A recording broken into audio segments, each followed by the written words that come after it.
रामकृष्ण हरी. मित्रांनो, देशामध्ये दोन घटना मी बघितल्या. एक घटना म्हणजे बापाच्या अंत्यविधीला आपल्या 3 मुली येऊ शकल्या नाहीत, आणि दुसरी घटना अतिशय विदारक घटना म्हणजे समाजाला काळीमा फासणारी घटना मित्रांनो, की वाराणसीमध्ये घडली. वाराणसी त्या आश्रमामध्ये घडली. 800 कोटीचा संपत्तीचा मालक असणारा आणि ज्या माणसानं 400 पेक्षा जास्त पुस्तकं लिहिली असा साहित्यकार, त्या साहित्यकाराचा शेवट वाराणसीच्या आश्रमामध्ये झाला. आणि आश्रमामध्ये झाला असताना शेवटच्या क्षणाला त्यांच्या अंत्ययात्रेला स्वतःचा एक मुलगा असताना आणि एक मुलगी असताना सुद्धा ही दोघं जणी येऊ शकले नाहीत.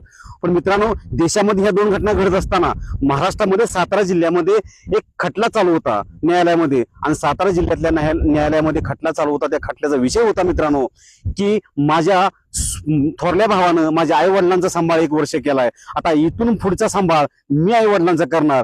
त्यासाठी न्यायालयामध्ये दाद मागा गेलेला मुलगा, आणि हा मुलगा कुठं सातारा जिल्ह्यातील महाराष्ट्रामधली मुलगा कुठं, आणि त्या दोन ज्या घटना घडल्या देशातल्या, की ज्या अंत्यविधीला आई बापाच्या मुलं नाहीत आली ना मुलगा नाही आला.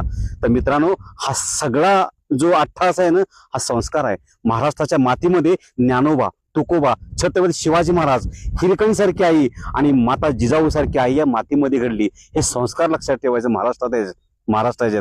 आणि ज्या महाराष्ट्राच्या मातीमध्ये संस्कारांची मान द्यायला आहे, त्या ठिकाणी आई वडिलांना आश्रमात जाण्याची वेळ कधी येणार नाही. रामकृष्ण हरी.